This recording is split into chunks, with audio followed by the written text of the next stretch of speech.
પ્રકરણ 24 ભક્ત જનની. જુદી જુદી અનેક પ્રકૃતિના માણસો સાથે માતાજી હળતા મળતા. માતાજીને મન તો બધા એમના પોતાના સંતાનો હતા.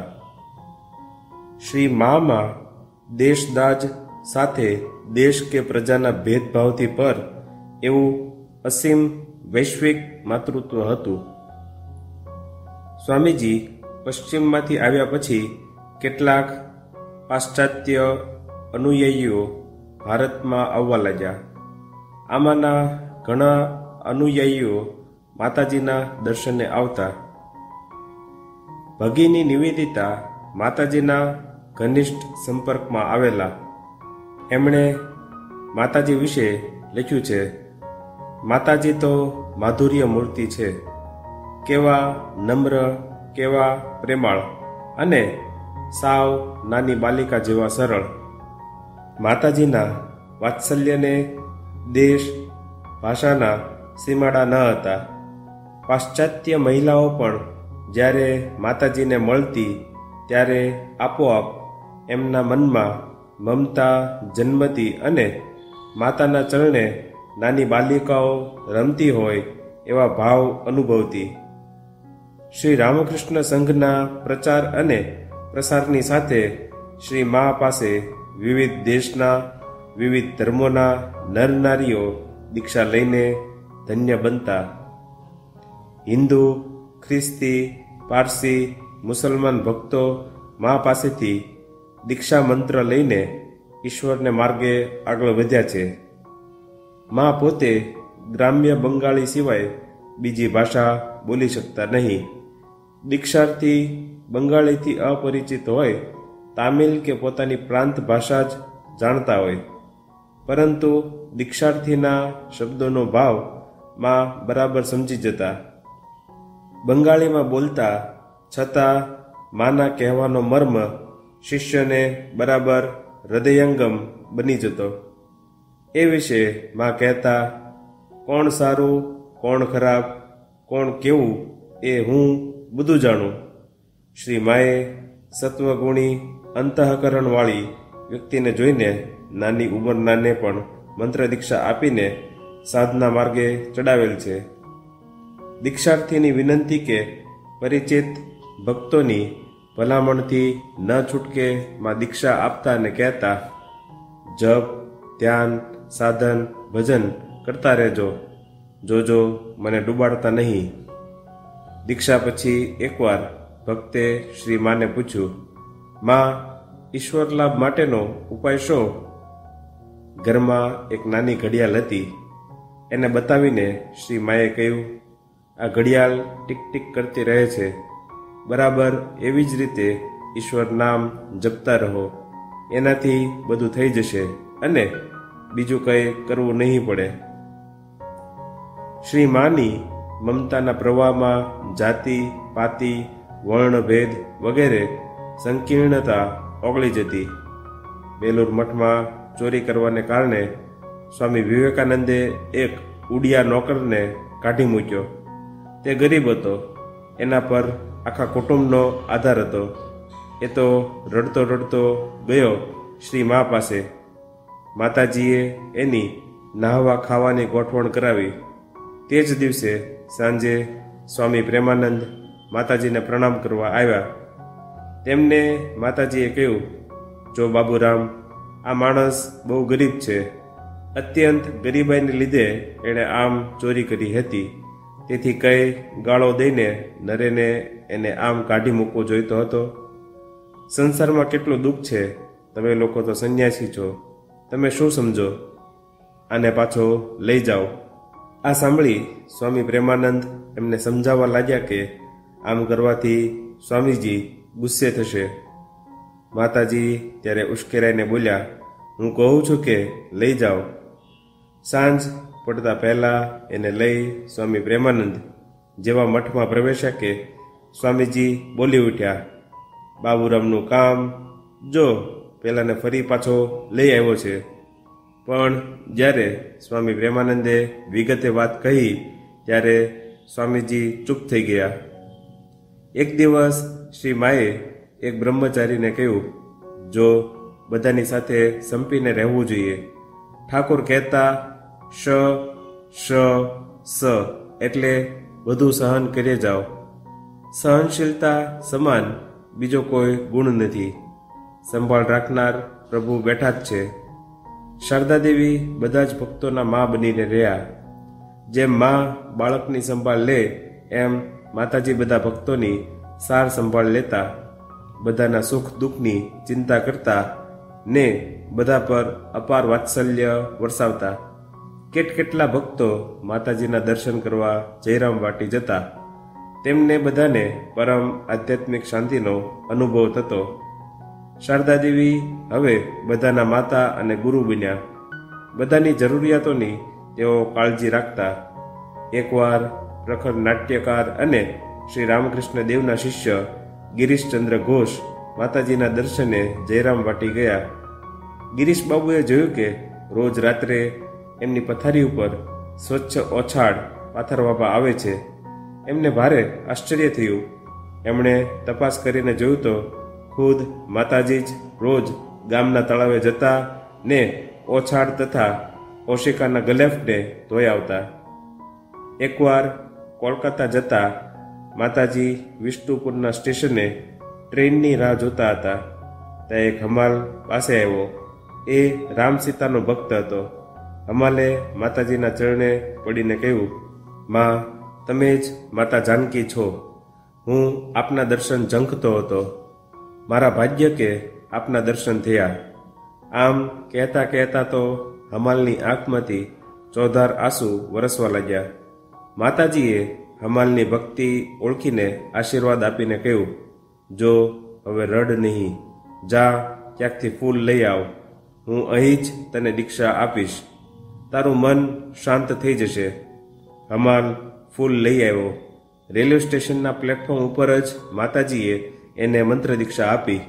હમાલ સ્વસ્થ થઈને પોતાને કામે ગયો. જયરામ વાટીની બાજુના ગામમાં રેશમના વણકર મુસલમાનોની વસ્તી હતી. પરદેશથી રેશમી કાપડની આયાતને લીધે ધંધો પડી ભાંગ્યો. ઘણા તો ચોર ડાકુ બની ગયા. જયરામ વાટીમાં મકાન બંધાવતી વખતે મુસલમાનો કામ કરતા. અમજદ નામનો એક ભયંકર ડાકુ પણ કામે આવતો. માતાજીએ અમજદને એકવાર જમવા બોલાવ્યો. ચુસ્ત હિન્દુઓ મુસલમાનોથી દૂર રહેતા. અમજદ જમવા આવ્યો ત્યારે માતાજીની ભત્રીજી નલિનીએ પાતળમાં ઊંચેથી પીરસ્યું. શ્રી માએ આ જોઈને કહ્યું, ઉપેક્ષાથી જમાડીએ તો જમનાર જમે કેવી રીતે? હવે તું રહેવા દે. અમજદને હું જ પીરસીને જમાડીશ. અમજદે જમી લીધું અને શ્રી માએ જ જગ્યા સાફ કરી. નલિનીએ આ જોયું અને બોલી, પૈબા, તમારી જાત ગઈ. માતાજીએ ઠપકો આપ્યો, બસ હવે રાડો પાડમાં. શરદ જેમ મારો દીકરો છે તેમ અમજદ પણ મારો જ દીકરો છે. શરદ એટલે શ્રી રામકૃષ્ણ દેવના સંન્યાસી શિષ્ય સ્વામી શારદાનંદ અને અમજદ એટલે લૂંટારો. પણ માને માટે તો બંને દીકરાઓ જ હતા. એક ભક્ત પોતાની પત્ની અને 4 દીકરીઓ સાથે બળદગાડામાં અને પછી 1.5 માઇલ ચાલીને જયરામ વાટી આવ્યો. નાના બાળકોમાં એક ધાવણું અને એને મલેરિયા. ભક્ત તો મૂંઝાઈ ગયો. એમને થયું કે માને અગવડમાં નથી નાખ્યા ને. પરંતુ માના સ્નેહપૂર્ણ વ્યવહારથી એનો બધો જ સંકોચ દૂર થયો અને પત્ની પણ પિયર આવી હોય એમ હરવા ફરવા લાગી. શ્રી માએ માંદી બાળકી માટે સુવાની દવા વગેરેની વ્યવસ્થા કરી દીધી. પૂજા પૂરી થતાં પતિ પત્નીએ શ્રી મા પાસેથી દીક્ષા લીધી. બપોરના ભોજન પછી વિદાય લેતી વખતે શ્રી માએ દુર્ગાનું નામ 3 વાર ઉચ્ચારીને દેખાય ત્યાં સુધી માર્ગ તરફ જોઈ રહ્યા અને બોલ્યા, નાના સંતાનો આટલે દૂરથી આવ્યા, આરામ કર્યા વગર, શાંતિથી વાત કર્યા વગર, સારું ખાધા વગર ચાલ્યા ગયા. કોઈકે જોયું કે આ ભક્ત ટુવાલ ભૂલી ગયા હતા. શ્રી માનું દુઃખ જોઈને બ્રહ્મચારી ટુવાલ આપીને પાછા ફર્યા. ત્યારબાદ તળાવને કિનારે સુકાતી એ સ્ત્રી ભક્તની સાડી લઈને એક સ્ત્રીએ કટાક્ષ અને વ્યંગમાં કહ્યું, કેટલું સંભાળે, આટલા બધા છૈયા છોકરા. મશ્કરીના શબ્દ સાંભળીને શ્રી માને દુઃખ થયું અને તેઓ કહેવા લાગ્યા, અરે, મારી દીકરીને કાલે નહાતી વખતે સાડી સાંભળશે, શોધશે અને યાદ આવશે કે માને ઘેર ભૂલી આવી છું. શ્રી માની ઈચ્છાનુસાર ફરી બ્રહ્મચારીએ દૂર સુધી પહોંચી ગયેલા ભક્તને સાડી પહોંચાડી દીધી.